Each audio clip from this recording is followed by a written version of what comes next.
feira, né, do tempo da criação, cosmovisão e crise hídrica, cosmovisão das tradições, das principais tradições espirituais e religiosas nas 4 quartas-feiras anteriores. Iniciamos, né, na primeira quarta-feira, no dia exatamente 1º de setembro, na tradição do judaísmo, com Antônio Carlos Coelho e com o ambientalista Luiz Mericó. No dia 8, a quarta-feira, com a matriz africana, tendo como convidada a Isabel Cristina, ambientalista Carlos Hugo Rocha. Seguimos em 15 de setembro, na próxima quarta-feira, com o budismo, com Milton Sato e o ambientalista Roberto Malvese. No dia 22 de setembro, o islamismo, com Nasser Khazaraj e o ambientalista Luiz Beltrão. E finalizamos hoje, então, com a tradição do cristianismo, tendo como convidado o padre Marcial Massaneiro e a ambientalista Maíra Carolina. É muito importante este momento do tempo da criação, com essas reflexões profundas da cosmovisão, no elemento mais fundante da nossa vida, que é a água. Então, estaremos aprofundando isso. O padre Marcial Marceneiro, como me disseram aqui logo no início, é o mais querido das escolas, das católicas, das pós-graduações. Tive essa informação agora, conversando um pouquinho antes de começar. Mas, enfim, ele é doutor em teologia pela Pontífica Universidade Gregoriana de Roma. Ele é mestre em teologia pela Faculdade Jesuíta de Filosofia e Teologia, em Belo Horizonte. E ele é docente, então, do programa de pós-graduação em teologia da PUC-Paraná e, pela conversa anterior, em várias outras universidades. Ambientalista Maíra Santos, que tratará sobre a crise hídrica e a questão ambiental. Ela é bióloga, mestre em zoologia, com ênfase em conservação da biodiversidade. Ela é doutoranda em ecologia e trabalha exatamente na Secretaria Nacional para a Área Nordeste, coordenadora de programas do movimento Laudato Si, que é uma das bases destes 5 eventos. É muito importante este momento da nossa história da humanidade, da nossa história civilizatória, como os outros eventos, quem teve a oportunidade de assistir, já trouxe uma grande reflexão. Meu nome, que eu estarei mediadora, eu estou pela URI, a convite da Salete, eu participo da URI pelo Instituto Oca do Sol, e nós acabamos de criar 7 instituições fundadoras da Reda Brasil. Então, é uma grande alegria estarmos aqui hoje tratando da crise hídrica. A Reda Brasil foi fundada, tem base na Reda Internacional do CONIC, do Conselho Mundial de Igrejas, aqui no Brasil, CONIC, e a especificidade no Brasil dessa reda é que é CONIC e URI, ou seja, todas as tradições que no Brasil estão unidas para este tema da água, justamente no Brasil, né? O objetivo que agregou nesta rede no Brasil é defender a água, considerar a água no seu sentido profundo do dom divino, direito humano e bem comum de todas as criaturas. Água boa com justiça. Não se pode privatizar um elemento vital como a água, que é um dom divino. e não é uma mercadoria. Então, esse é o tema, o lema. Então, é grande alegria de estarmos neste evento juntos, somando esforços. Próximo encontro com todas as tradições religiosas será no dia 22 de outubro, à tarde. Então, agora, sem mais delongas, passo a palavra para o padre Marcial Marceneiro, para nos trazer esta reflexão, né, sobre a cosmovisão do cristianismo. E, em seguida, continuamos, então, com a Mayra. E, por favor, quem vai tendo questões, já vai anotando no chat, ou anotando no caderno, para perguntar. É muito importante a participação, tá bom? Então, com a palavra, padre Marcial. Está correto? Obrigado pela acolhida, agradeço a coordenação que se empenhou e todas as iniciativas parceiras, né? Geralmente o contato é feito pelo nosso amigo Roberto, Beto Barbosa, mas a gente sabe que tem várias instituições parceiras de impacto na liderança, na formação e na educação, né? Todos nós aqui estamos comprometidos com algum projeto, alguma iniciativa, né, nas igrejas, nas comunidades, nas associações, nas organizações civis, nas escolas.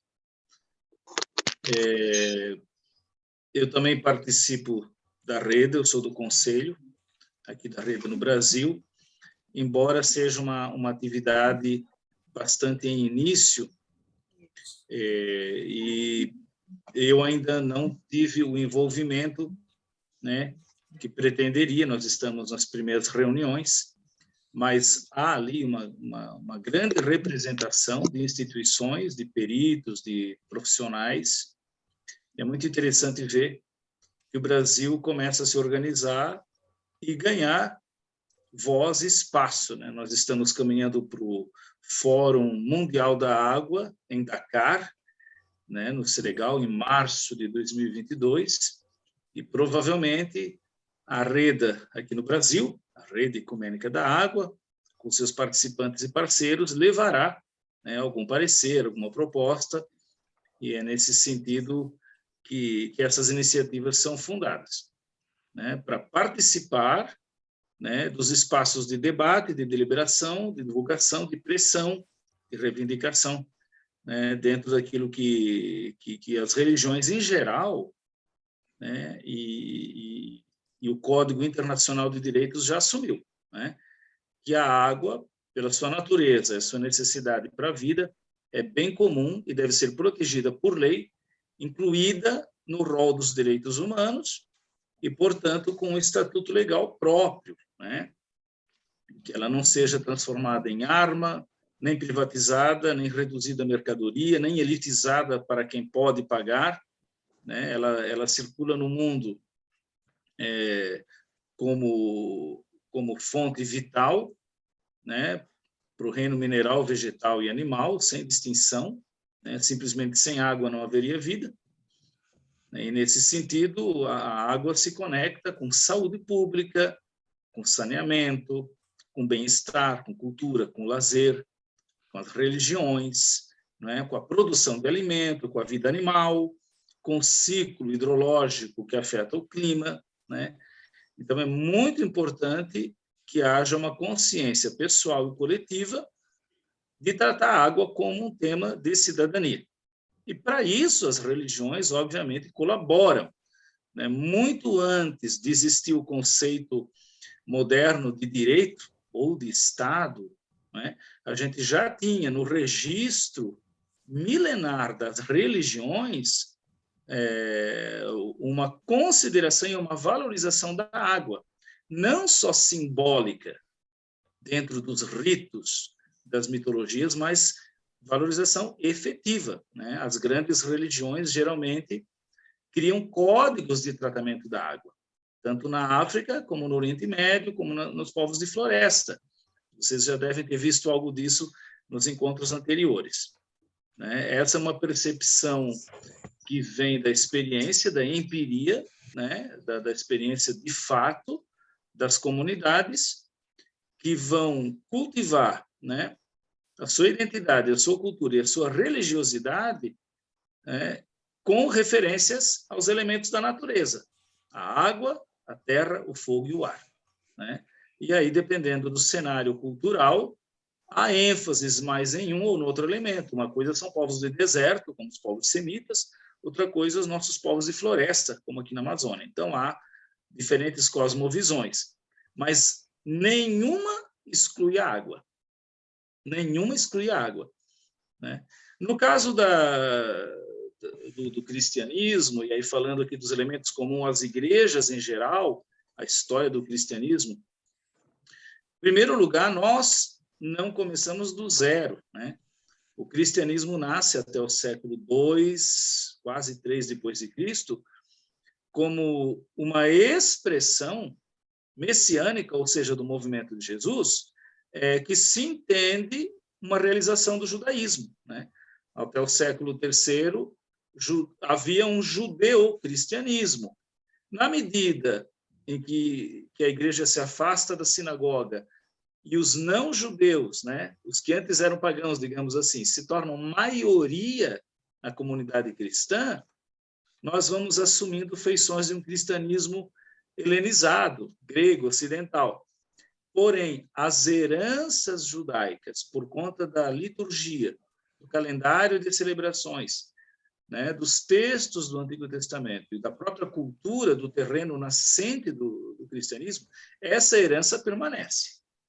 Então, nós vamos herdar da visão judaica de mundo os primeiros elementos, né, para a valorização da água e o seu tratamento, ou o tratamento humano da água, de como é a conduta, e, em seguida, há elementos interessantes desenvolvidos no Novo Testamento, a partir do ensino de Jesus, né, e da comunidade da igreja primitiva, dos primeiros apóstolos, e depois isso vai se estender, e hoje a gente tem, então, todo um patrimônio litúrgico, ético, né, ecológico, cristão, a respeito da água.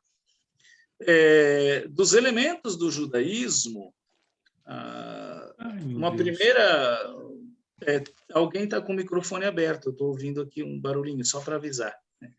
Mas do judaísmo, nós temos alguns elementos que a gente herdou e o cristianismo incorpora isso de modo sereno, né? Como continuidade, no caso com o judaísmo. Primeiro, é que as águas participam, né, da dinâmica criadora, né? Na medida em que as águas primordiais, as águas do abismo, que são águas míticas, né, são tocadas pelo poder criador de Deus, e desse abismo nascem as coisas, as formas de vida, na medida que essas águas são organizadas, então as águas do abismo, depois elas se repartem em águas do firmamento e águas do abismo, porque a visão judaica faz uma releitura do mundo babilônico e entende, né, que há águas abissais no fundo da terra, e esses abismos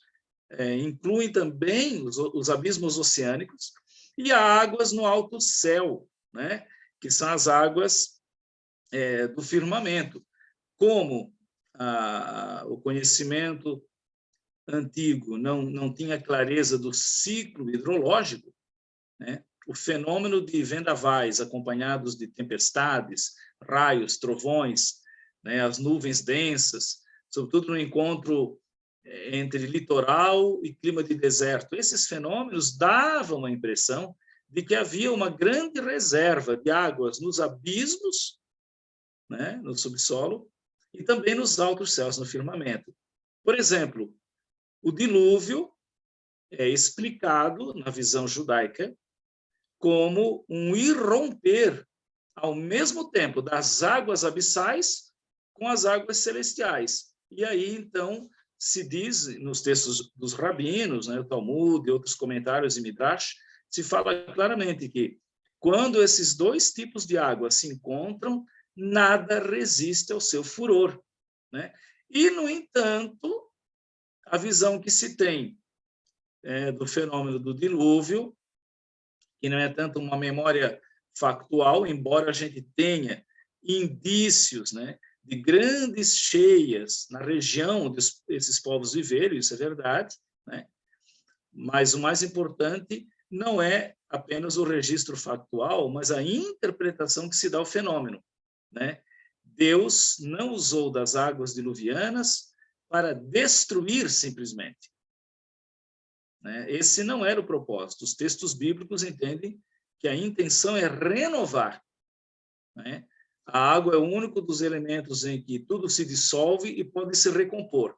O fogo não faz isso, a terra não faz isso e o ar não faz isso. Mas nas mitologias antigas, e o judaísmo herdou essa noção, as águas podem receber, acolher como num grande útero, né, a semina rerum, a semente de todas as coisas, que depois é devolvida, né, à vida em formas novas. Por isso também todas as passagens que implicam uma experiência com água, nós cristãos acolhemos do Antigo Testamento como simbologia, como analogia, para depois entender as ações de Jesus.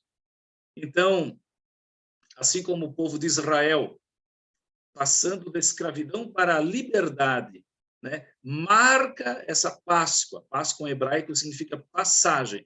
Marca essa passagem, atravessando as águas do Mar Vermelho. Também Jesus inaugura sua missão, passando da vida de Nazaré para a sua missão pública, atravessando as águas do Jordão. Outra analogia, assim como da água do rochedo, né? O rochedo ferido pelo bastão, pelo cajado de Moisés. Dali desse rochedo saiu uma fonte que matou a sede e salvou o povo peregrino, né? Do coração do Senhor Jesus, sobre a cruz, atravessado pela lança do soldado romano, também saiu uma fonte de água que jorra para a vida eterna e vai saciar o novo povo peregrino. As analogias são dezenas e dezenas, né? No Novo Testamento ainda, as cartas dos apóstolos, né, falam claramente, né, que na passagem do povo hebreu pelo Mar Vermelho e na fonte que Moisés fez nascer do rochedo, né, se prefigurava a graça de Deus, simbolizada na água abundante, na água viva, que significa o derramamento do amor de Deus e do seu Espírito para matar a sede, não só física, mas a sede de conhecimento de Deus, a sede de união com Deus, que todos os povos têm. Então, é muito interessante essa compreensão. Onde isso vai aparecer? Aí nós temos dois caminhos. Um primeiro caminho onde essa tradição reaparece no cristianismo é a tradição litúrgico-sacramental, ou seja, os modos de celebrar.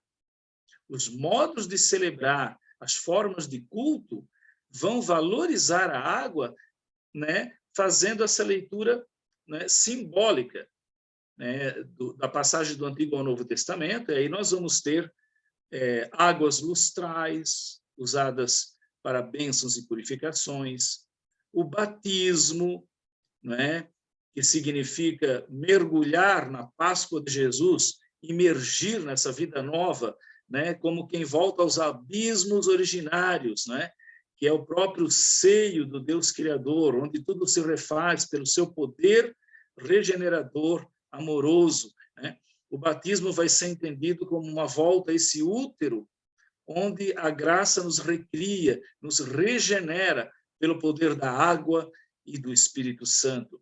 Então, o elemento invisível, potente e divino é o próprio Espírito Santo. E o elemento visível, mediador, litúrgico, né, é a água. E é muito interessante na igreja primitiva, quem viajou ou vê na internet, tem muitos documentários, imagens, você vai notar uma coisa aparentemente estranha, mas muito interessante. Os antigos batistérios, que eram os recintos, as salas destinadas ao batismo dos cristãos antigos, ele é colocado antes do prédio do templo da igreja. Era feita uma celebração de passagem, a pessoa passava pelas águas batismais e dali ela caminhava, acompanhada pela comunidade, até a porta do templo para um rito de iniciação. E o interessante é como que se representavam, né, as piscinas batismais, né, no Oriente e no Ocidente do cristianismo antigo, como um túmulo. Isso mesmo. Então, na África do Norte, Argélia e Tunísia, as piscinas batismais eram cavadas na rocha ou feitas com ladrilho, decoradas com mosaicos na forma de um grande sarcófago, de um túmulo, que significa o que está na carta aos Colossenses e outras passagens do Novo Testamento. Quem é batizado, né, simbolicamente mergulha no abismo, né, como Cristo que desceu à mansão dos mortos, dissolve lá a velha humanidade e se recompõe pela força do Espírito Santo em homem e mulher novos. Então, se atravessa descendo degraus, se imerge a pessoa na água e ela sai do outro lado, onde ela recebe o círio. Os rituais eram feitos na aurora, ainda escuro, né? O dia estava ainda nascendo. Recebe o círio e recebe um novo nome, que era soprado no seu ouvido. E esse era o nome que ela usaria para o resto da vida. Até hoje, tem alguns ritos de consagração na igreja, também em algumas igrejas históricas do Oriente, anglicanos, em que a pessoa, fazendo uma consagração missionária, fazendo seus votos, ela ganha um nome novo, né? Muito interessante.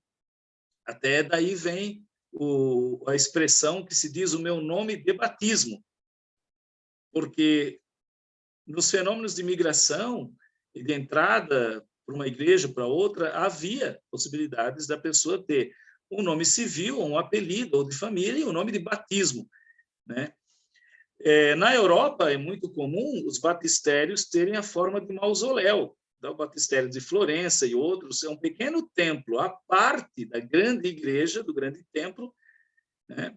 Que é muito bonito, muito clássico, né? Estilo românico, gótico, mas que, de fato, na representação original, lembrava o mausoléu, porque era um aviso, né? Aqui você vai sepultar a sua velha humanidade.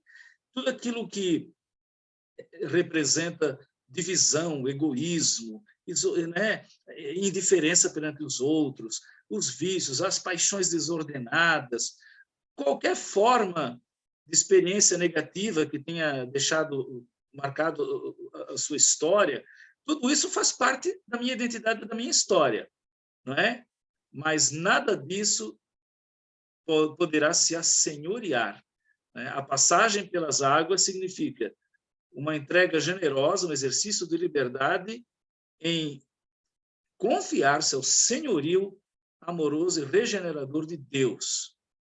Deus que é Pai, é Filho e é Espírito Santo e nos habita.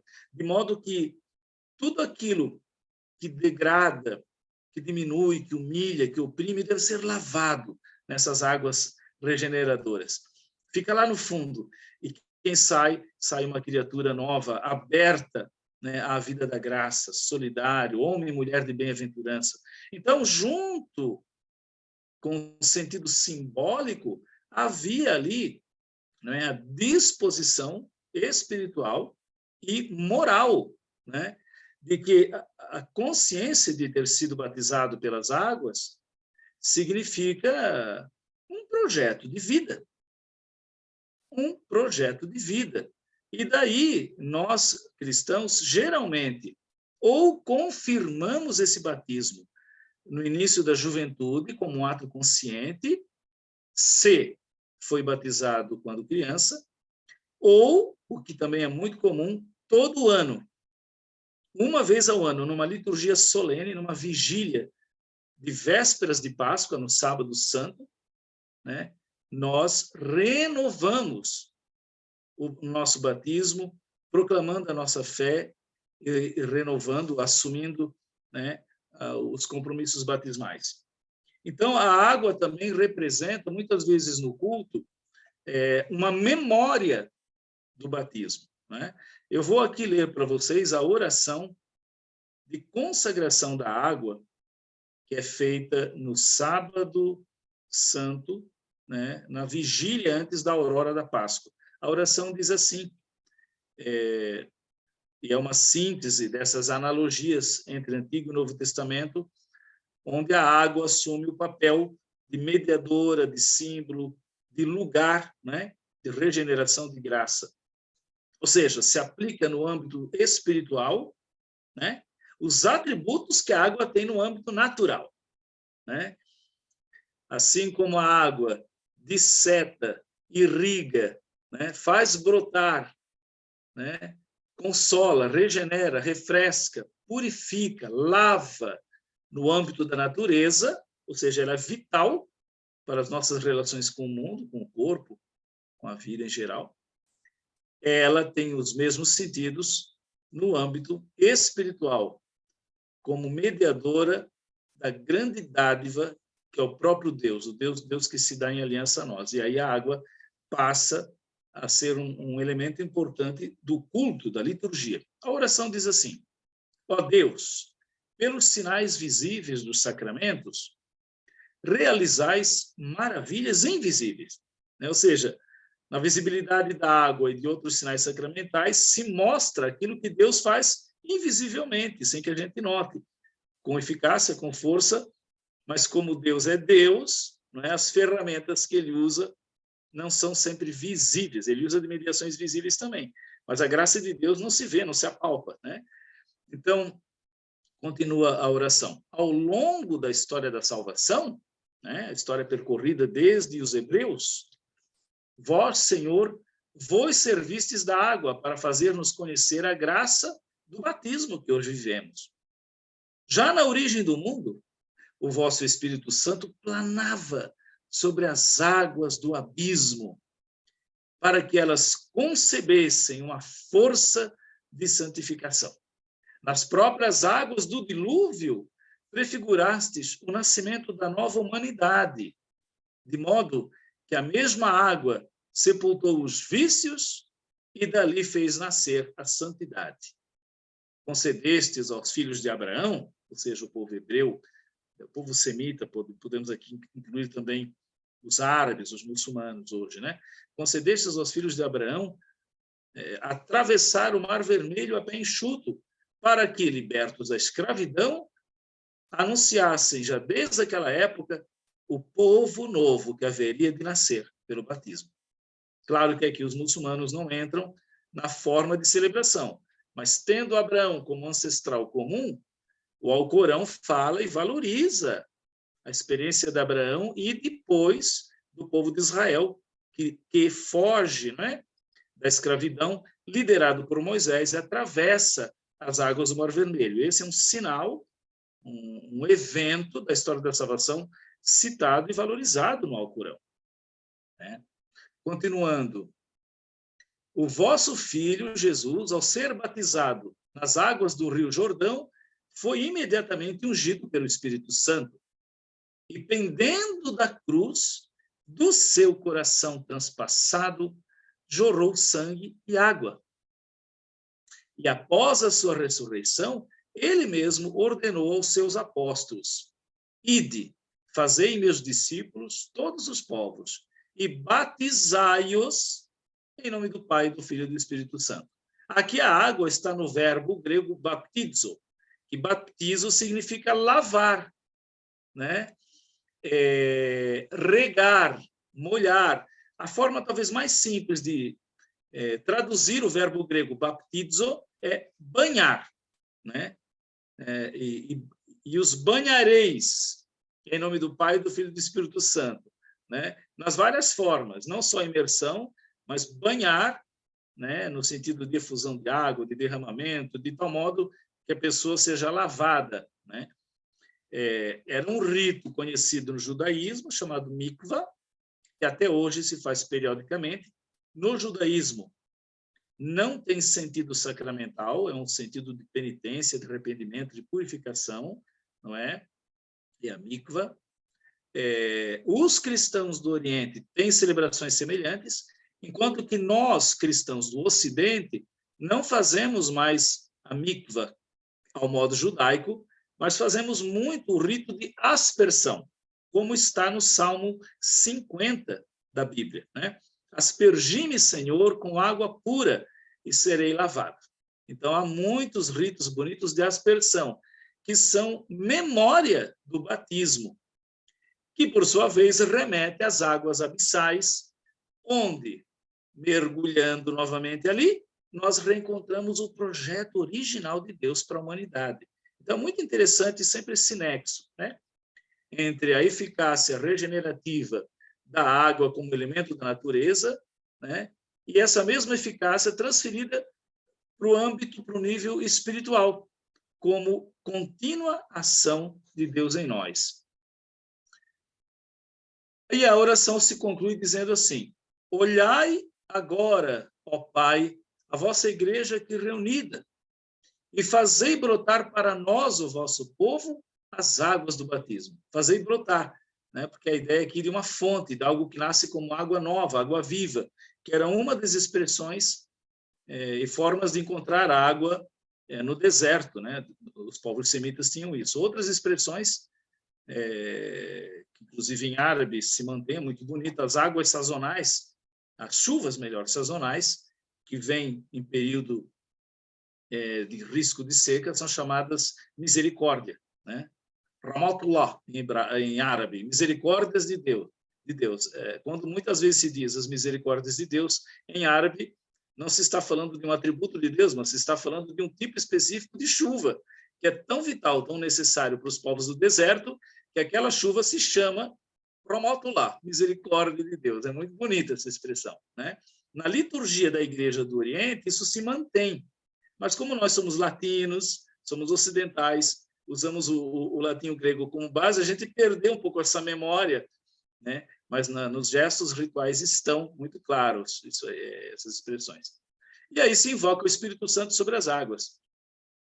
E o Espírito Santo dê, mediante esta água, a graça do Messias, do ungido, a fim de que todo ser humano criado à vossa imagem seja lavado, né? De toda mancha, de todo passado, de tudo aquilo que degrada, que oprime, que diminui, para poder renascer pela água e pelo Espírito Santo para uma vida nova. Essa oração é a oração da vigília do Sábado Santo, e ali nós, em seguida, batizamos os jovens e adultos, né?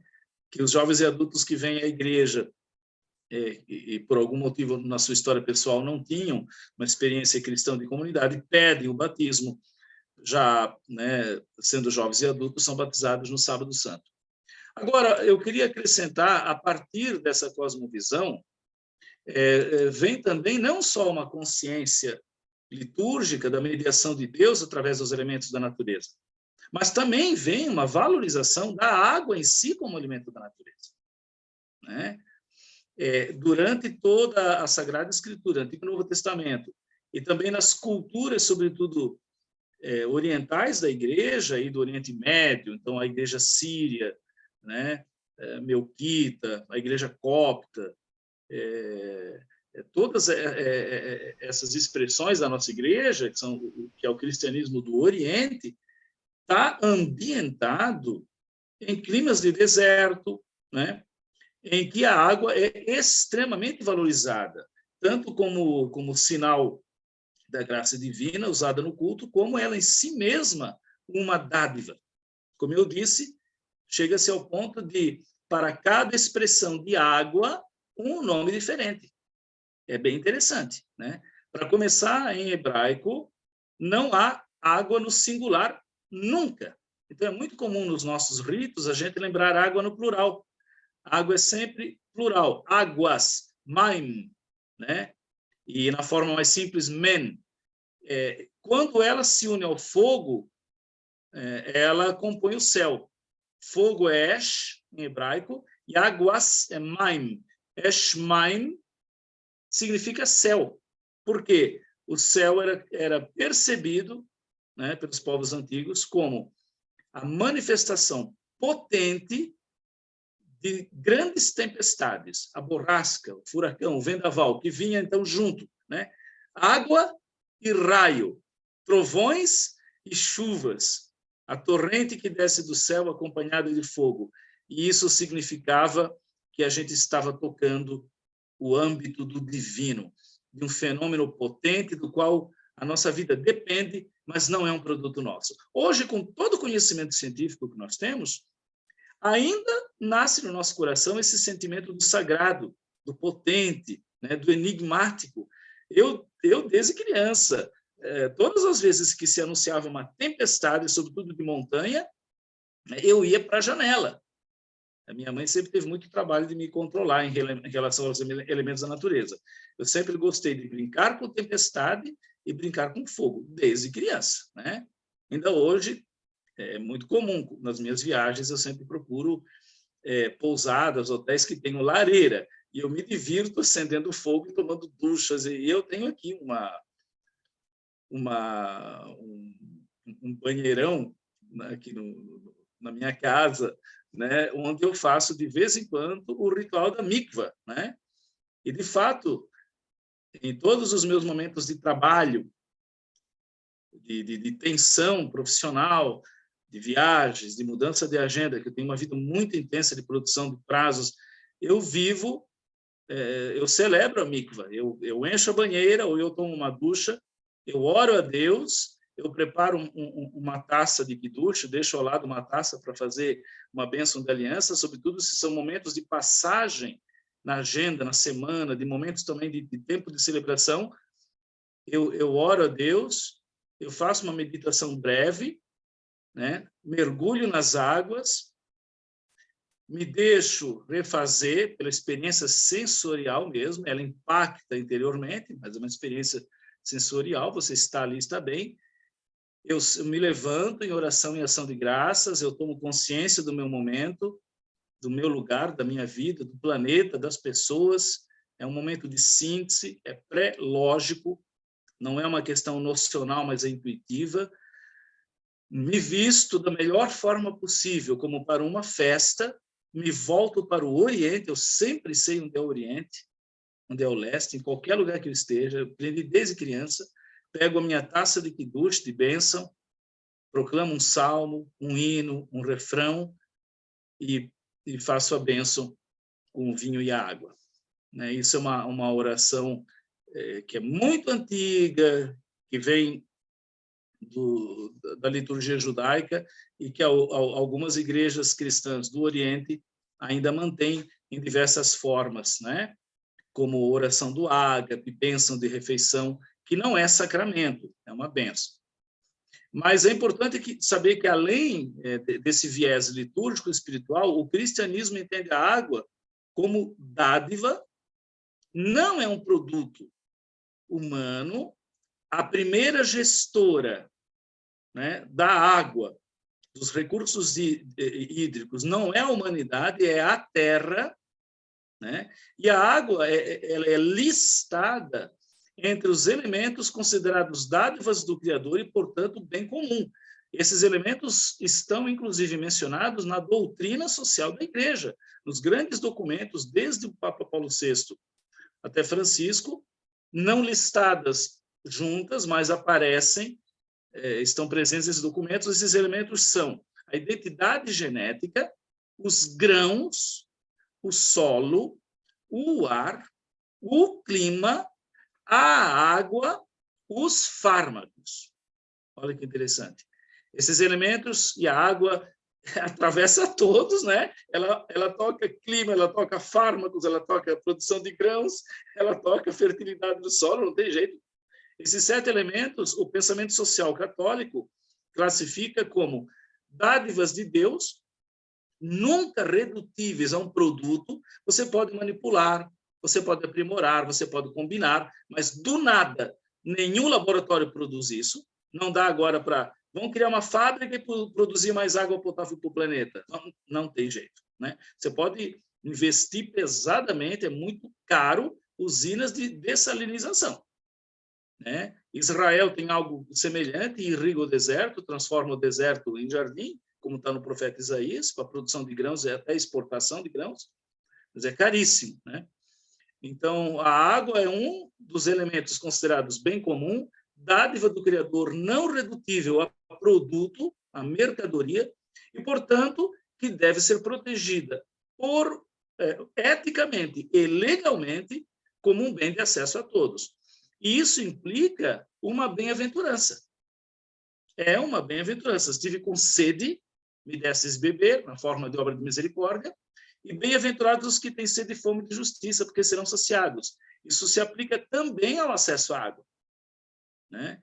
Jesus diz, que parece uma citação muito simples, aquele, né, a quem deres um copo de água que seja em meu nome, né, estás dando a mim mesmo, e isso vos será em grande conta diante de Deus. Ou seja, dentro da perspectiva cristã, de visão do mundo como criação, a água é uma das primeiras expressões e é o primeiro elemento citado nas Sagradas Escrituras como elemento originário da criação, né, que seguirá até no Apocalipse, quando se fala que a Nova Jerusalém é uma cidade que não tem templo, nem sacerdotes, nem ritos, porque Deus mesmo vai ser Deus conosco, habitando conosco. E no centro dessa cidade não vai ter um altar, mas uma grande fonte da vida, que é uma renovação, uma edição definitiva nova, escatológica, da fonte do Gênesis. E ali se faz o mapa do mundo a partir de grandes rios, para o norte e para o sul, para o oriente e para o ocidente. Ou seja, uma fonte é o marco zero da visão de planeta, da visão de mundo, né, da perspectiva de esperança. O Gênesis não é o passado, mas é uma maquete do futuro, né? É um desenho que abre um horizonte de compreensão que vai se relendo até Apocalipse. E a água é o fio condutor dessa narrativa. Muito interessante, né? Então, por isso, a água é protegida e o cristianismo, a Igreja Católica, inclusive, oficialmente, ela está engajada em movimentos, em ONGs, em associações, em pensamento social, em representações internacionais legais, diplomáticas, campos de refugiado e todos esses ambientes onde a água é vital. Então, eu não estou falando aqui apenas do nível litúrgico ou físico, estou falando também do nível político, de engajamento. A água invoca uma presença cristã engajada. Nós tivemos, em 2004, uma campanha da fraternidade bem grande, de sucesso no Brasil, sobre a água como fonte de vida. Dali, nós criamos um grupo de trabalho ligado ao CONIC, as igrejas participaram, e a campanha era instituir, né, uma legislação que preservasse a água como bem público e direito humano. No Brasil, a gente não chegou nesse ponto, mas essa campanha deu um resultado na Suíça. A Suíça recebeu a proposta brasileira, incorporou, e hoje é, né? E vários outros países têm essa leitura. Então, na encíclica Laudato Si, Louvado Sejas, que o título dela é tirado do Cântico de Francisco de Assis, Papa Francisco menciona muitas vezes a água nesse sentido, como dádiva do Criador, como bem público e comum, não só para o público enquanto cidadania, mas para a humanidade, né? E que, portanto, merece ser protegida. Ou seja, que a água não seja transformada em arma, que a água não seja transformada em reserva bélica, né, em pressão de guerra, em fator de exclusão, mas que a água seja um elemento de pacificação, né, de encontro de povos a partir da governança comum, da gestão inteligente das bacias hidrográficas, do acesso garantido à água para todos os povos, sobretudo por quê? Porque hoje em dia o mundo não segue mais o mapa político de países. Nós temos dois grandes mapas que, de fato, configuram o mundo hoje. O mapa das migrações e o mapa da água. É isso aí. Se você não considerar o mapa da água e o mapa das migrações, você pegando o mapa mundi tradicional, você não vê mais o mundo tal qual é. É uma ilusão. Em 1980, né, consultorias e consultas internacionais, mesmo ecumênicas, já alertavam, né, que o acesso à água seria uma fonte de paz ou de guerra, a começar do Oriente Médio. Mas hoje a crise hídrica chegou aqui no Brasil, né? Então, eu encerro aqui. Agradeço pela oportunidade. Queria dizer que essa reflexão está escrita no livro organizado pelo padre, nosso querido professor Elias Wolff, sobre a água e vida para todos, uma abordagem a partir das tradições religiosas. Provavelmente, muitos dos conteúdos vistos aqui estão lá na forma de capítulos, né? Então, é uma obra interessante, Elias Wolff, A Água, né? Vida para Todos, e a partir das tradições religiosas.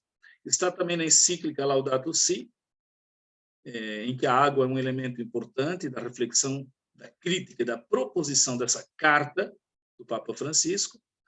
E ele lá menciona e considera 2 bacias hidrográficas, especialmente do Rio Amazonas e do Rio Congo, entre outros tópicos relacionados à água, né?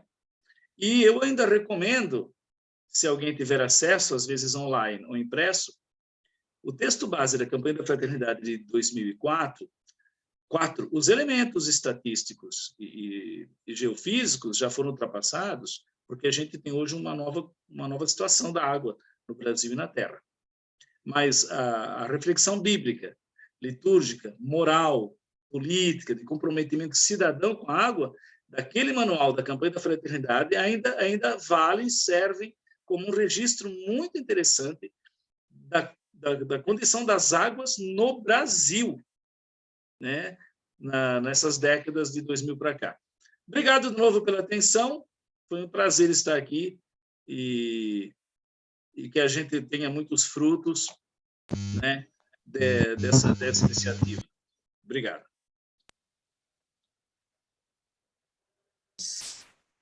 Muito esta reflexão sobre como a cosmovisão cristã, né, do cristianismo, mas que assambarca o judaísmo e o islamismo, né, como o senhor colocou, muito profundamente, e também já nos reporta essa ação com a questão ambiental propriamente dita, né, não só os rituais espirituais, mas a questão da materialidade da existência da água como bem vital, né?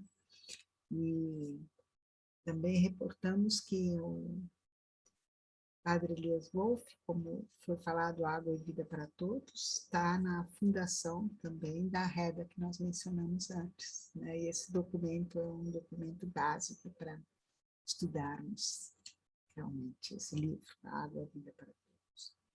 Então, sem mais delongas, passamos para Maíra Santos. Maíra, estávamos te aguardando, mas iniciamos, assim mesmo, te aguardando, mas iniciando. Como já falei, você, já falei do teu currículo, mas para quem já chegou mais tarde, você é secretária nacional para a área do Nordeste e coordenadora dos programas do movimento Laudato Si, doutoranda em Ecologia. A voz, então, com você, Maíra. Obrigada. Boa noite a todos e a todas, paz e bem. Eu entrei e estava na apresentação de nós dois, bem no início. Então, agradeço primeiramente pelo convite, é tão bom, muito bom estar aqui com vocês, conversar um pouquinho, muito bom ouvir o padre, então estava aqui dizendo para a Eva que estava muito maravilhada ouvindo o padre e os ensinamentos dele essa noite.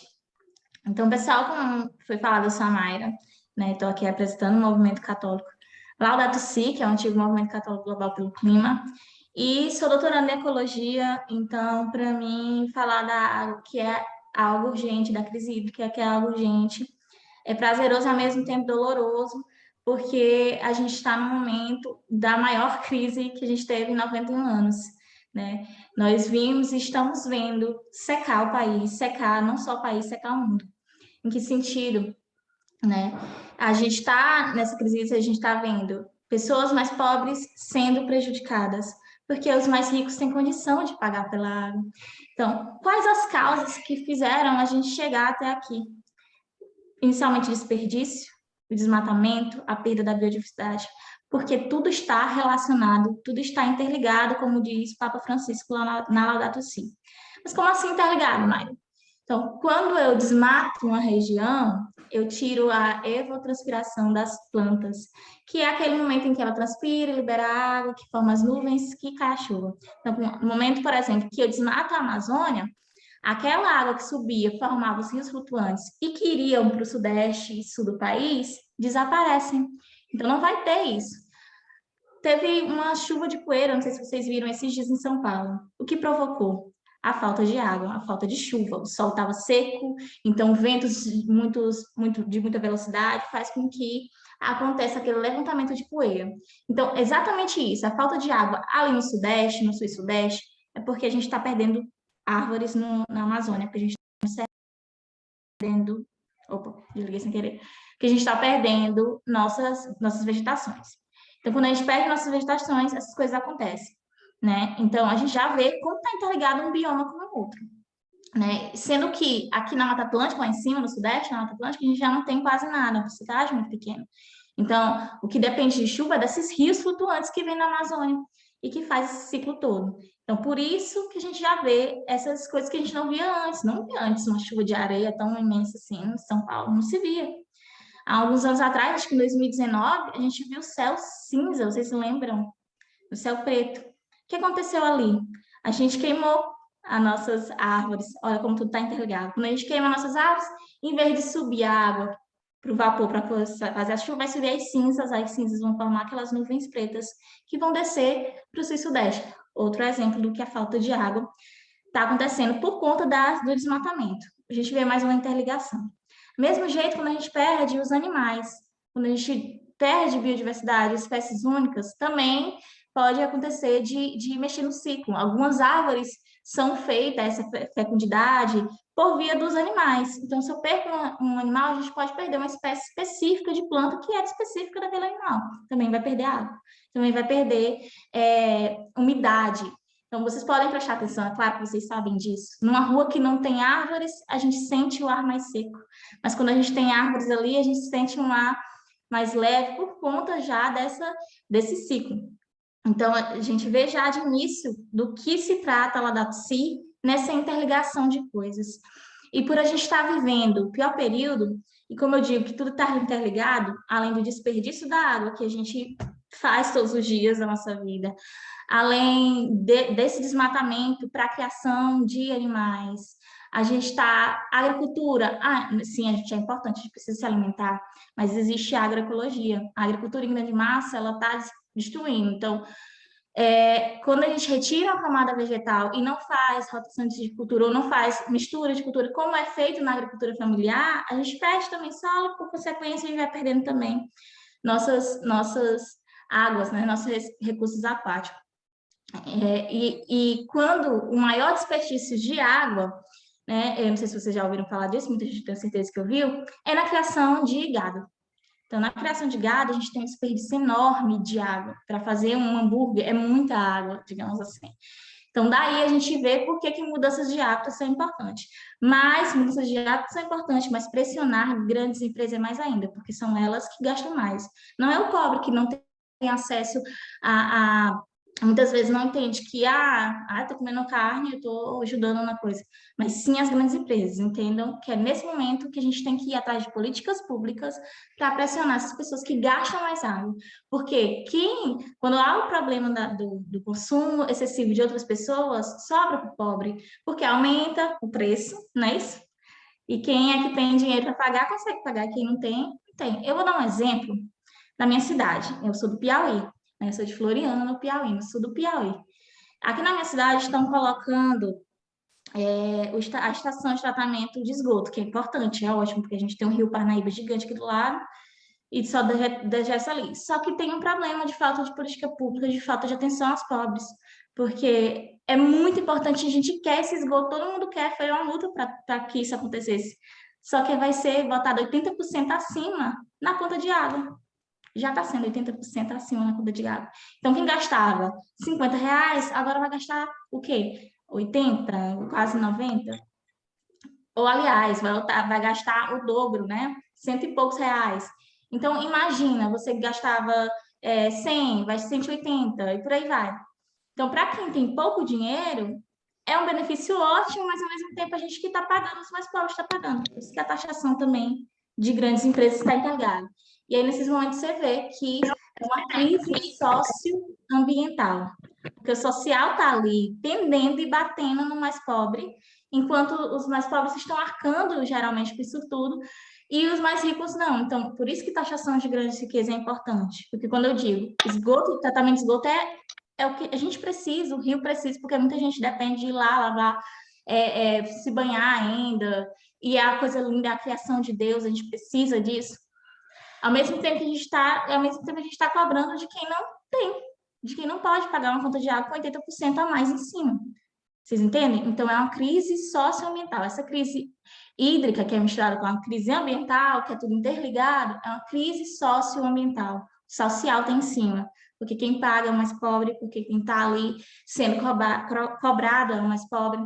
Então, afeta. Tanto que o Papa Francisco traz sempre na Laudato Si, por que o problema tem que ser levado a sério? Tem até na parte em que fala da questão da água, ele vai trazer que é o problema da qualidade de água, que vai chegar no mais pobre, o problema das doenças que vão chegar no mais pobre, porque a gente precisa de tratamento de esgoto, mas o esgoto, o pobre que paga, muitas vezes a gente não... Vocês estão entendendo? É uma crise socioambiental. E é isso que, quando eu digo que, ao mesmo tempo que é uma acho que me mutaram, que é uma riqueza falar da água, ao mesmo tempo é doloroso. Porque quando a gente vê o pobre sendo cobrado por isso, é doloroso. Quando a gente vê que quem vai sofrer, quem está gritando agora, além da terra, é os pobres.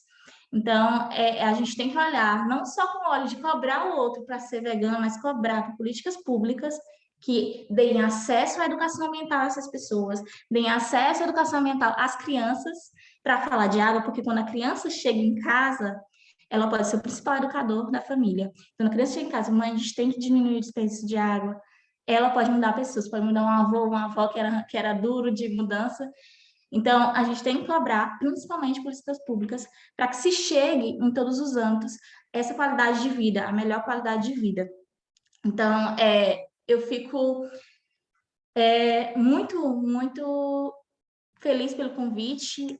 Eu sei que o tempo está quase estourando, né?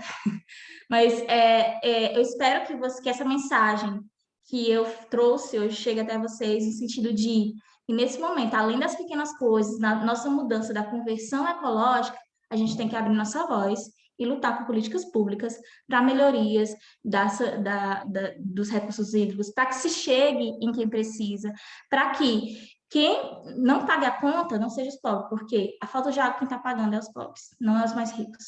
Então, a gente tem que ir atrás e soltar nossa voz enquanto cristãos, enquanto cada religião nossa aqui, enquanto professores, historiadores, biólogos e etc., que sei que tem várias pessoas aqui. A gente tem que soltar nossa voz em nossos âmbitos e falar e pressionar por políticas públicas. Eu sei que a gente está pressionando direto e a gente tem um governo que está muito difícil, mas a gente não pode perder as esperanças, porque, como eu já disse, quem perde, quem sofre são os mais pobres. Então, eu agradeço mais uma vez o convite e mais ou menos isso que eu queria trazer hoje para vocês.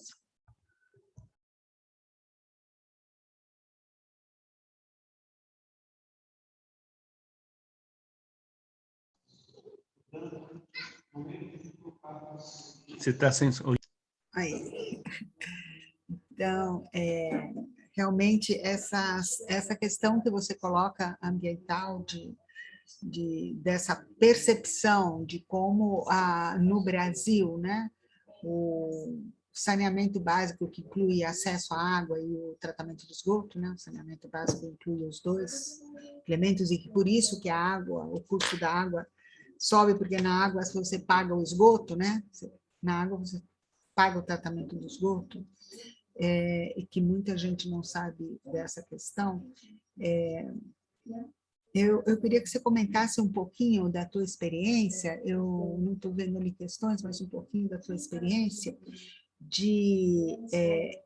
em relação à questão da percepção das pessoas com quem você convive, nesta questão da água como realmente um direito, como um dom divino e não como algo humano, que foi o que o padre Marcial trouxe com tanta precisão, né? essa cosmovisão da tradição espiritual.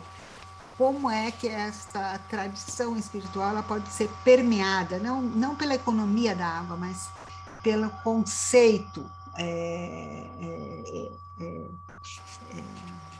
do próprio viver, né? Do próprio... Como é que você vê que essa percepção pode ser mudada? Não reclamar, a água subiu, não. É outra história, né? É outra. Então, como você vê que essa outra história pode se processar?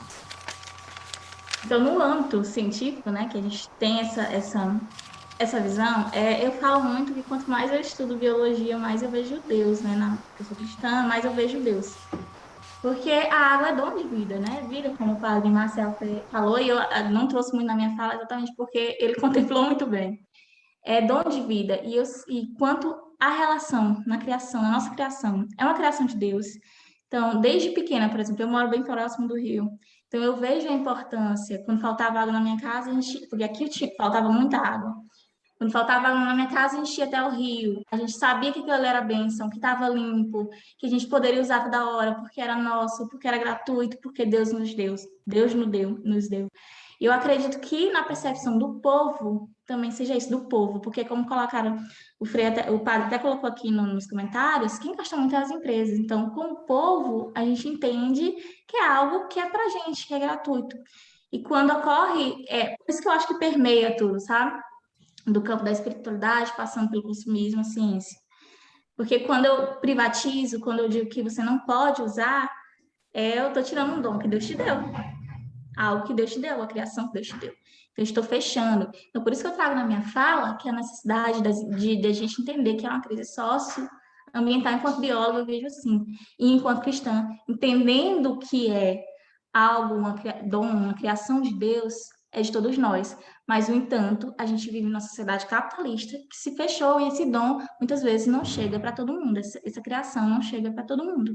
Então, por isso que eu trago mais essa sensibilidade do socioambiental, dessa crise que permeia entre o social, o espiritual, o consumismo e etc. Aqui também, Padre Marcial colocou uma questão importante, de quem é que gasta a água, né? Se fala muito, economiza água na tua torneira, na cidade, mas quem realmente está gastando água no nosso país? Não só gastando em termos de quantidade, mas em termos de contaminação, né? Então, eu podia comentar um pouco isso, Padre Marcial? Eu vi que o senhor comentou aqui, e acho importante essa... Todo mundo faz, por exemplo, só um minutinho, mas, por exemplo, todas as empresas de saneamento e abastecimento de todas as grandes cidades fazem aquela campanha, economize uma gota de água no chuveiro. Nenhuma grande empresa dessa nos faz referência aos grandes consumidores. Quem são eles? A Maíra colocou aqui, né, que o conjunto do recurso hídrico padece, sofre de ganhos e perdas a partir dessas pequenas ações, né? A falta de uma fiscalização, a falta de um bom saneamento, né?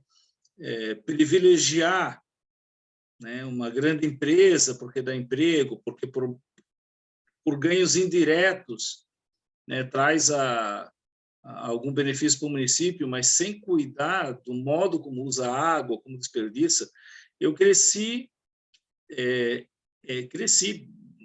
na verdade, eu nunca cresci porque eu continuo baixinho, né? Mas eu nasci e tive a minha infância num polo de indústria têxtil que gasta muita água para os grandes tanques de lavagem e de tinturaria de tecido. Você sabe como é que é? Eu até achava engraçado. Quando eu era criança, eu ia para o rio, mais perto da minha casa, e eu nunca fiz a experiência da Maíra. Eu nunca vi água pura, boa, de graça, porque a minha experiência era, cada vez que eu passava na ponte, eu parava para ver que cor estava o rio. Porque ele era usado de lixeiro dos tanques de uma tecelagem, cujas tinturarias trabalhavam com as cores básicas para peças enormes de tecido, rolos grandes, pesados, Então, eu ficava olhando, segunda-feira a água era amarela, terça era verde, quarta era marrom, quinta era vermelha, sexta era laranja. Para mim, aquilo era uma fonte de capilé. Não dava, mas era tudo o contrário do que a Maíra colocou. Eu nunca bebi, nunca me banhei, nunca brinquei em água nenhuma daquele bendito rio que era escoamento de tanque da tinturaria. Isso foi perto dos anos 80, até que a prefeitura chegou lá, a legislação chegou lá, a fiscalização chegou lá, e tem tecnologia de solução, dá para fazer diferente. O mais triste é que eles represavam o rio lá em cima para fazer um grande lago. Aí lá sim, meus tios que eram jovenzinhos tomavam banho para brincar no fim de semana. Mas eu acho que a gente tem que ter uma legislação que não é simétrica, né? No caso da responsabilização e no taxamento, a legislação ambiental tem que considerar os níveis de uso, de consumo, de desperdício, né? Como agora a gente tem já países com uma legislação mais refinada. Não dá para continuar pegando a maior conta e rateando nos milhões e milhões de brasileiros que, nas estatísticas da semana passada, 38% da população brasileira está cortando carne, não só está cortando massa, não só está cortando pão. 38% da população brasileira está cortando pão. O que esse pessoal está comendo? 38% é muita gente. A gente está perto de 30 milhões, né, catalogados como famintos no nosso país. E isso é acompanhado pelo acesso à água, é óbvio. Né? A Maíra, então, de fato, é um processo de tratamento holístico. Você tem que ir no âmbito do indivíduo, da gestão, da lei, tem que ser toda uma cultura de cuidado com a natureza. E a água é um dos primeiros aí, porque dali vem todo o resto, né? De irrigação, produção de grão, etc. Uhum. Poderíamos passar agora. Sim. Não, eu queria passar agora para o Roberto falar um pouquinho também sobre essa questão. Depois voltamos de novo. Não, na verdade, primeiro eu quero dar um abraço a todo mundo aí, a gente que faz tempo que eu não vejo, mas que chegou hoje também aqui, tá? Mas eu queria falar sobre um livro que foi inspirador para nós, que é o livro do Maciel, do padre Maciel, Religiões e Ecologia, tá? Né? Que faz 10 anos, né, padre Maciel, que lançou esse livro, tá? Sim, Cosmovisão, Valores e Tarefas. Laudato Si. Pois foi antes, e com uma importância... Eu mandei para o Papa de presente o livro, e ele me escreveu uma carta de resposta. Uhum. Depois que ele lançou o Laudato Si, eu me animei. Disse, olha, a gente está focado aqui, estamos firmes, estamos juntos. Mandei para ele, ele mandou uma carta para mim, foi bem legal. Então, foi o ano passado, quando nós fizemos o tema da criação, esse foi o tema das nossas reuniões. Nós fizemos um ciclo de palestras, que nem esse ano, e foi o tema do ciclo de palestras que nós presenteamos os nossos palestrantes, enfim, tal, com esse livro. Tá? Mas ele permanece vivo. Talvez, eu sei que nas Paulinas, em Curitiba, certamente nas Paulinas no Brasil, tem para vender, tá? Na Amazônia, vale a pena, é um material muito interessante. Talvez eu pudesse falar um pouquinho sobre ele, padre Marcel, tá? Expor. E também eu queria pedir para a Maiara fazer o seguinte, colocar um pouquinho para nós também sobre o movimento, tá? O movimento Laudato Si, né? Tá?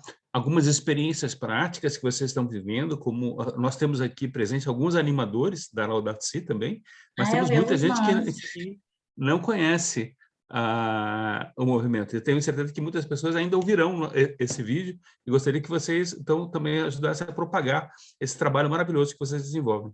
Sim, primeiro, A Eva, a animadora, eu vi a Leonor por aqui, então nós temos os animadores Laudato Si, que é um dos projetos do movimento Laudato Si, que é um movimento mundial, global, que é o antigo movimento católico global pelo clima, né? E nós seguimos caminhando pela Laudato Si, né? Fazendo projetos que cheguem até a base, que possam... Muitas pessoas não ouviram falar da Laudato Si. A gente que ouviu toda hora, a gente acha que não, mas muitas pessoas não ouviram falar da Laudato Si, Maria Regina, né?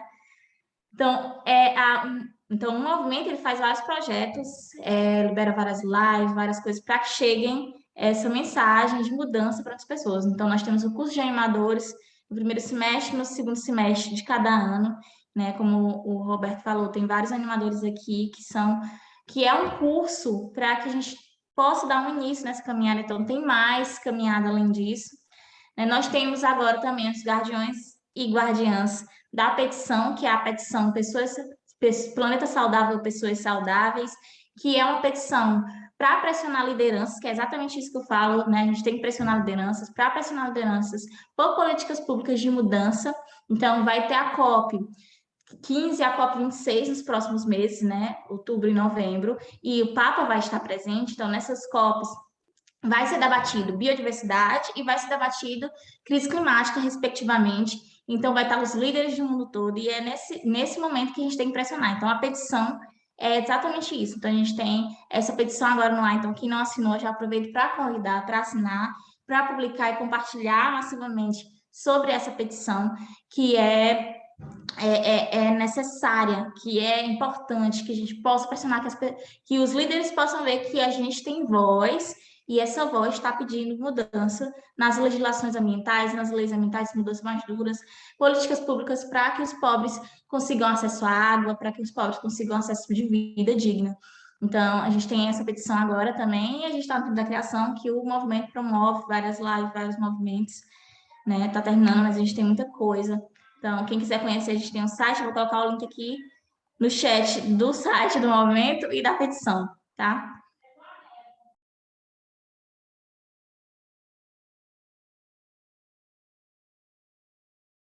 Marcelo, pode falar um pouquinho sobre o teu livro, por favor? Obrigado, Roberto, pela oportunidade.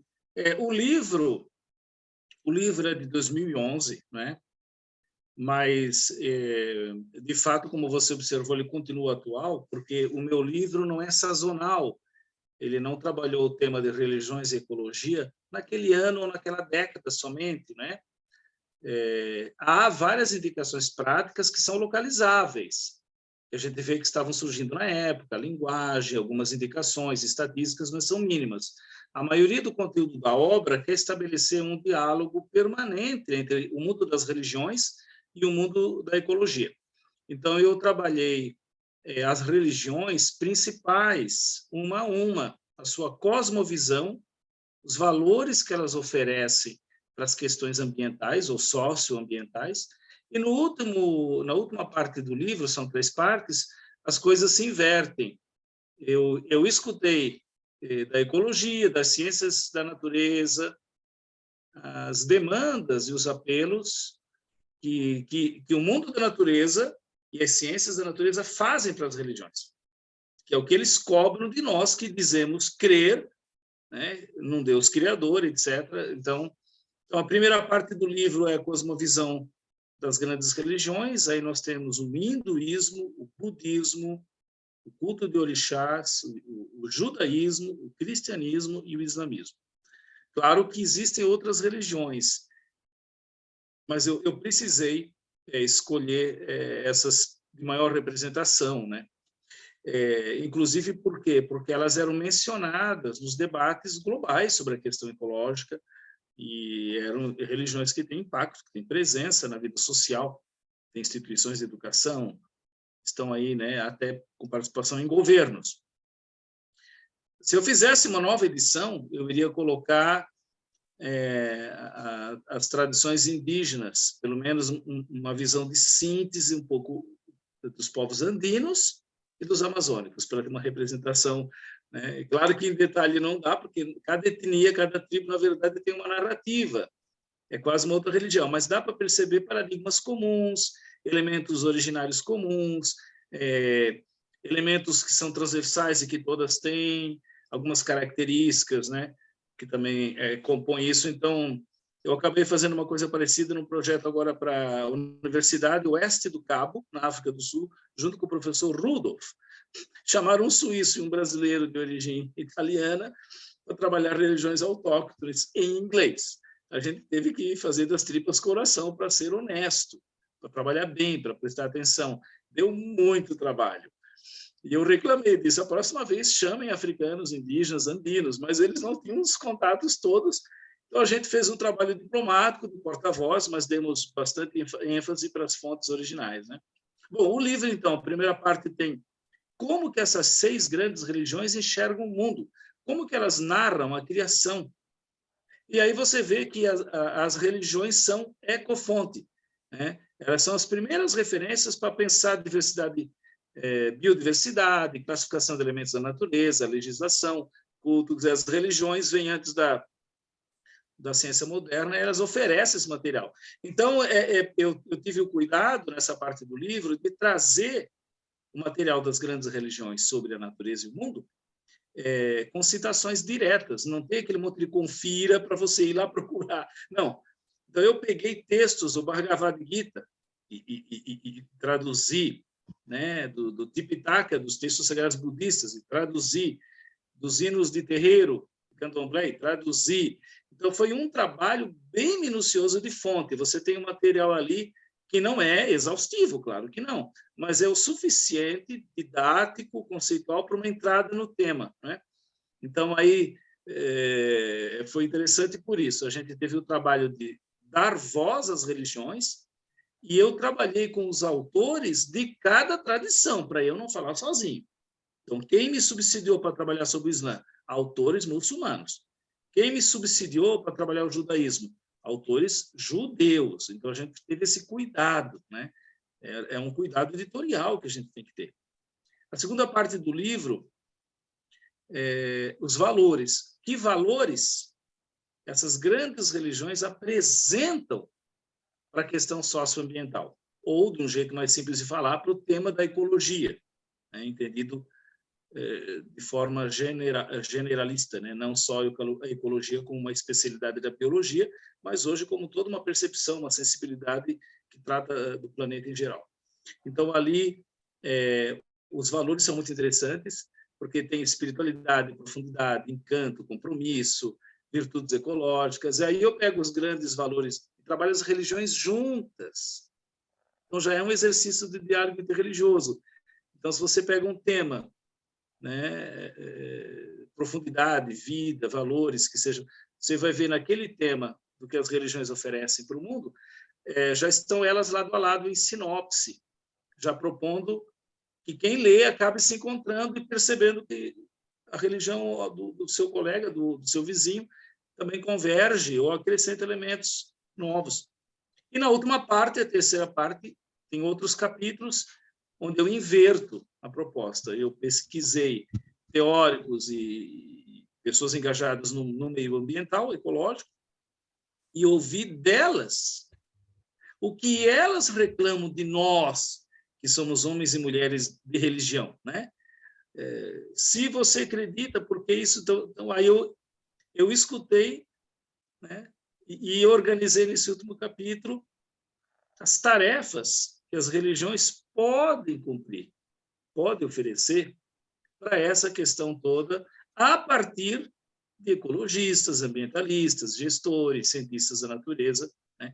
Que eu li alguns que eram muito significativos naquela década, agora tem tantos outros, né?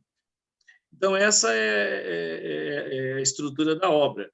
No final, quando o livro estava quase pronto, eu fiz um glossário explicando conceitos e palavras-chave do patrimônio das religiões para o pessoal da área da ciência, e explicando também linguagem e conceitos da área de ciência da natureza para o pessoal das religiões. Então, quem lê lá o glossário, tem lá, eu acho que dá quase umas 40 palavras, um pequeno dicionário.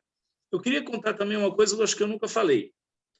Eu decidi escrever esse livro Lá por 2010, 9 já, eu acho que eu decidi antes, 9. Por quê? Eu trabalhava em Brasília. Eu ainda tenho funções lá, mas não tão presenciais. Mas eu trabalhava lá praticamente uma semana sim, uma semana não, sempre. Eu tinha muito contato com o pessoal da Católica de Brasília e da UNB. E havia uma disciplina na pós-graduação, no estrito senso, em geografia da UNB, que era geografia e religiões. Mas eles não tinham bibliografia para o tema. E eu vi a ementa e a bibliografia, havia textos de bons teólogos, inclusive, mas sobre religião em geral. A religião, o pensamento religioso, a perspectiva religiosa, e a questão ambiental, ecologia, geologia humana. Eu não achava uma obra que trabalhava as religiões na sua diversidade. E aí eu decidi escrever. Mas eu não perguntei para o pessoal da UNB se eles colocaram na bibliografia da disciplina. Depois eu tive uma outra experiência com a questão da água. Eu tive um ano que eu fiz uma viagem da Mantiqueira até a Cordilheira dos Andes, por várias assessorias, e desde o avião até o tempo que eu ficava nos países, nos territórios, de Minas a Santiago do Chile, aconteceu uma coisa interessante. Eu fui acompanhado pela água. Então, eu conseguia ver a formação de tempestade, as nuvens. Isso foi em 2010. E aí eu escrevi essa experiência num capítulo de outro livro. O livro se chama O Labirinto Sagrado. O Labirinto Sagrado, da editora Paulus. E aí eu abri um capítulo especial chamado A Sacralidade das Águas, né? E ali eu conto que o capítulo surge da minha experiência entre viagem em terra e voos, e que foi uma coincidência muito interessante. Desde que eu saí da Mantiqueira e fui ao Chile, né, eu era acompanhado de fenômenos de vendavais, de chuvas, de borrascas. Então, era muito legal o avião trepidar no meio de nuvem, ver raios, depois passar a cordilheira. E aí eu fiz caminhada até na pré-cordilheira, quase subi a área seca ali do lado chileno dos Andes, né? E tive um fenômeno da Camanchaca, que nos Andes não chove, mas vem uma brisa. Depois eu fui ao Peru, mais para cima no Peru, aí fui no hotel no último andar e reclamei que tinha um buraco no meu teto, como é que eu ia dormir? Aí o cara disse, não, mas é a claraboia normal, porque aqui não chove, é para o senhor ficar... Não tem ar-condicionado e não tem chuva. Então, é uma claraboia, ela está aberta, e era o último andar do hotel, tinha um buraco no teto, até que eu acostumei que aquilo era bom, era agradável, era saudável e correspondia ao clima, eu já estava no último dia de hospedagem. Aí essa história eu refleti, revisitei, contei e acrescentei alguns elementos das religiões e da cosmovisão andina, está lá nesse outro livro, O Labirinto Sagrado, um capítulo sobre as águas. Eu achei que não podia deixar de publicar, dei um jeito de jogar naquele outro livro. Eu achava que, nossa, isso aqui é para todo mundo, senão não pode ficar na minha memória. Daqui a pouco eu estou velhinho, começo a esquecer tudo e não vou mais saber essas coisas legais que aconteceram. Então é assim que aconteceu a obra e de fato, ela está agora nas Paulinas, num pacote, junto com outras obras que vão acompanhando a Laudato Si, né? Quando tem datas e momentos interessantes para apresentar o livro, as Paulinas colocam junto. E aí veio a Laudato Si e a obra foi valorizada, porque de fato converge, ajuda a ler a encíclica. É bem didática, quem quiser veja lá, que é bem didática.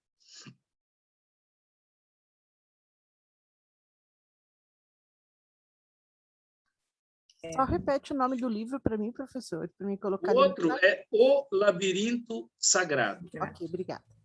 É um ensaio de 8... outra coisa também que eu fiz, deixa eu contar para vocês, eu não sei se pode ou é proibido, mas eu fiz.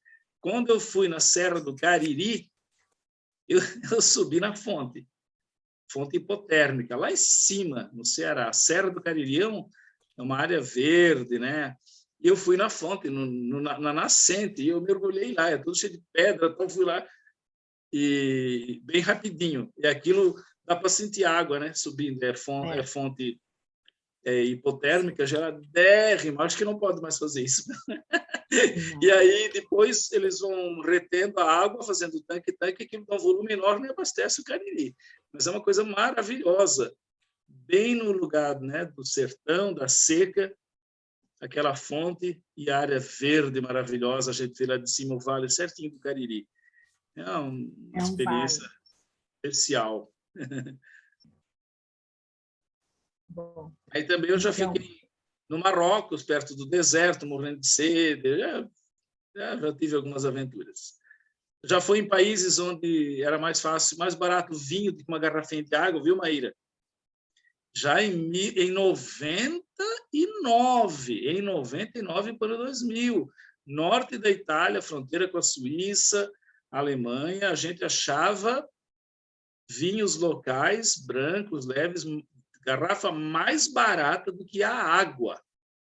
E eu tive amigos brasileiros que não sabiam disso, da legislação de controle, foram multados pelo município que via o controle de água por apartamento. E eles não sabiam, estavam usando uma mangueira para lavar a sacada do apartamento num prédio, numa cidade italiana industrial.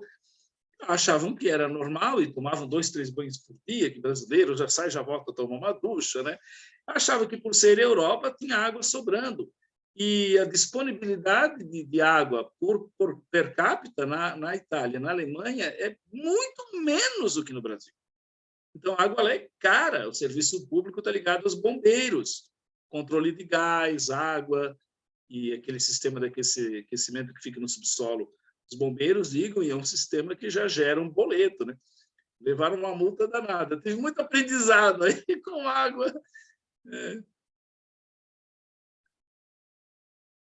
Eu queria dizer, para completar, viu, uma coisa.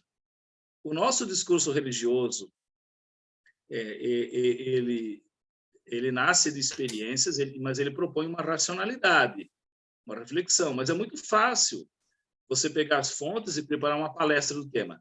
Eu queria dizer que, para impactar a vida social, a vida das pessoas, das comunidades, dos grupos, sobretudo populares, o caminho não é a proposta de um discurso ou de uma racionalidade. Isso também ajuda, isso cria uma tradição e um acervo, vai impactando aos poucos. Mas a gente precisa usar das estratégias de espiritualidade e de educação. Então, uma horta comunitária, uma cisterna, uma campanha para não desperdiçar água, né? Uma palestra na escola, um pequeno laboratório para reproduzir as questões de água, as pessoas virem. Isso aí impacta e educa e cria opinião muito mais rápido, né? Do que a gente apenas ficar na proposta de púlpito, de catequese, né? Então, isso é muito importante. Então, vocês que estão... Eu também sou participante do movimento Laudato Si, até acompanhei a sessão quando trocou de nome, né? Mas vocês que estão como animadores e outras funções, e quem está aqui na educação, é muito importante. Uma vez eu fui numa escola, isso eu ri demais, e que pegaram as crianças ali de 6 anos, 5, 6 anos, e as crianças eram vestidas de um avental na forma de gota e tinham uma bolsa transparente, né, tipo de um aventalzinho com um bolso bem grande e transparente. E as crianças passavam por um caminho que imitava o caminho da água, da nascente até o tratamento, depois esgoto. E conforme as crianças passavam, elas eram as gotinhas de água, as pessoas colocavam naquele bolso transparente de plástico, uma sacolinha de plástico no avental delas, o material que afetava as águas. E as crianças começavam a chorar, porque elas estavam todas limpinhas. E aí, quando começava a ir para o esgoto, eles colocavam ali água suja. Claro que era tudo material controlado, as crianças tinham luvinha e tal. Mas as crianças ficavam chorando porque elas incorporavam a condição da água. E não quero essa sujeira, não quero. Era muito interessante, aquilo impactou. Eu ria muito, mas eu gostei da dinâmica. E aí, no final, as crianças voltavam para o tratamento, iam limpando. Então, colocavam, claro que eles produziam a sujeira, obviamente, né? Não era sujeira de verdade, mas era, né? Jornal velho, coisa manchada, resto de lixo, né? Então, era muito interessante as crianças reagindo como se elas fossem mesmo a água naquele percurso. E a experiência era visual, sensorial. Eu acho que aquilo valeu por 4 anos de graduação em alguma faculdade para elas. Então, isso é muito importante, nunca parar apenas na proposta de uma racionalidade, de um convencimento argumentativo. Claro, isso já supõe um caminho. As pessoas, às vezes, não têm informação para se convencer da seriedade das questões, né? E a gente vive ainda num mundo de fake news, de um tipo de negacionismo que vai tirando essa sensibilidade. Esquece, isso é problema de política, isso não é com a gente, né? Então, sempre acompanhar o discurso com pequenas experiências. E isso a igreja podia fazer mais, né? Tanto de colégio católico, movimento e paróquia que tem por aí, se pegasse a encíclica Laudato Si e escolhesse pequenas ações ao longo do ano, dava para fazer um pouco mais. Nessa questão que seria importante ver um pouco o que se pode fazer de coisas práticas, sensíveis. Cadê a água que estava aqui? Cada território, cada escola, cada pequeno lugar, o conhecimento das águas. É lógico que nós estamos tratando da questão ambiental geral, da questão da ecologia geral, mas a coisa que é mais sensível, mais palpável, é realmente a água. Porque, então, quais seriam realmente, e agora a gente está num momento, como já foi colocado, né, da informação e da desinformação. Por exemplo, esta semana acabou de ser publicado o mapa biomas das águas, né, que é dado científico, um levantamento científico, que a superfície coberta com água do Brasil diminuiu 15% desde o começo dos anos 90, com dados, levantamentos, né? Ou seja, equivale a 20 milhões de hectares a menos, né, de água no Brasil. São milhares de pequenos rios, milhares de nascentes secas, né? Então, essa parte mais sensível, realmente, ela tinha que estar no cotidiano das paróquias, entendeu? No cotidiano real, concreto, onde está a água, quem está cuidando da água, onde está a água limpa, onde está a água de qualidade, etc, etc, etc. Sol, conta um pouquinho sobre esse projeto teu das nascentes aí. A Sarete acabou de nos soprar aí que vocês têm um projeto legal sobre isso. Salete soprou. Então, estou aqui em Brasília. Nós temos uma região aqui em Brasília, que é uma região entre o Varjão, que primeiro era uma favela, né, e depois agora já está mais urbanizada, o Varjão e o Paranoá. É uma região que é denominada Serrinha do Paranoá.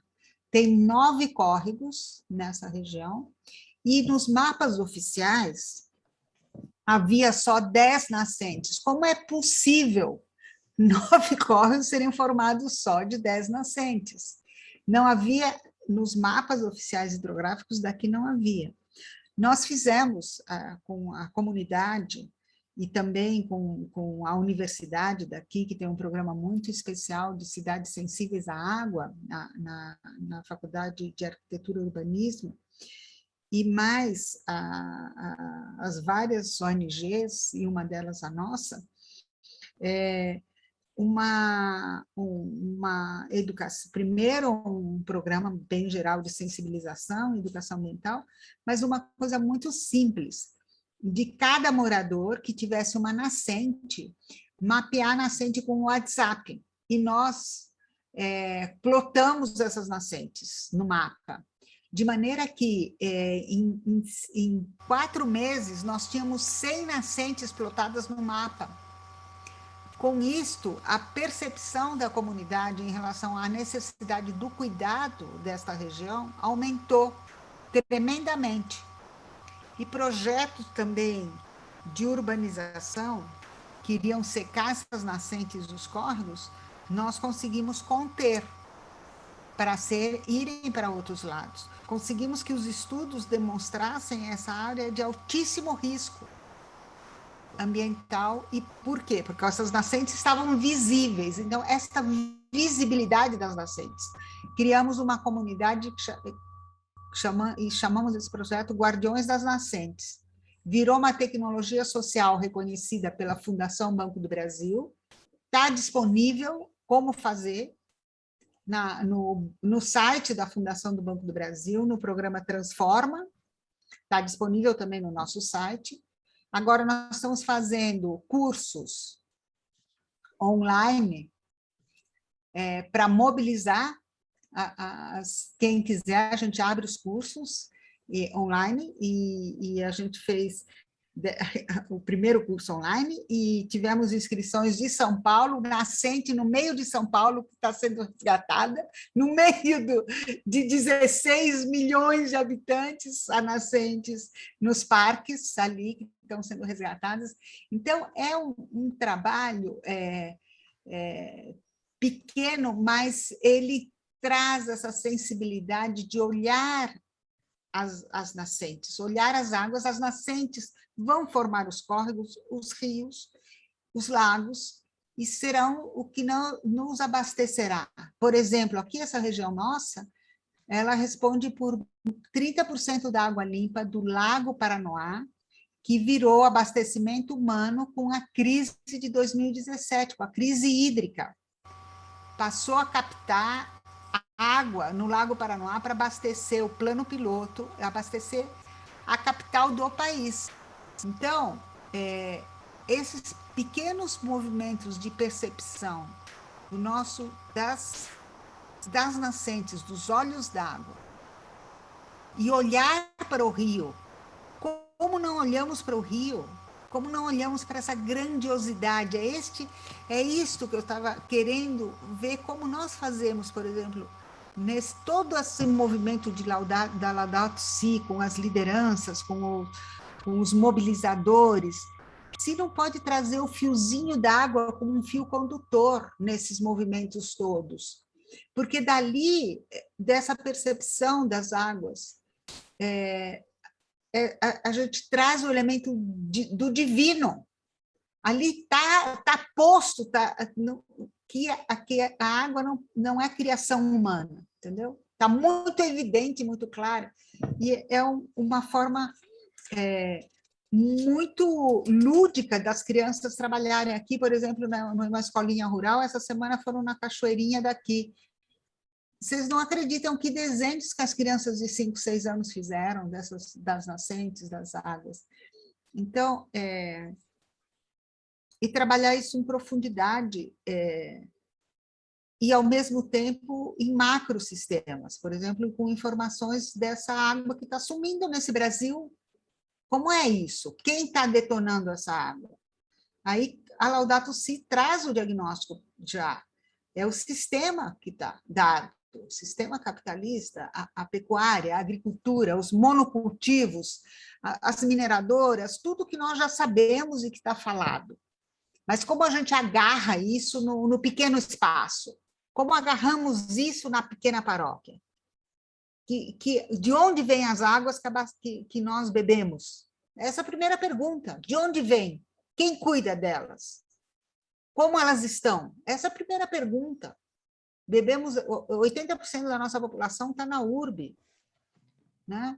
Enfim, então essas coisas mais simples que eu gostaria que a gente aprofundasse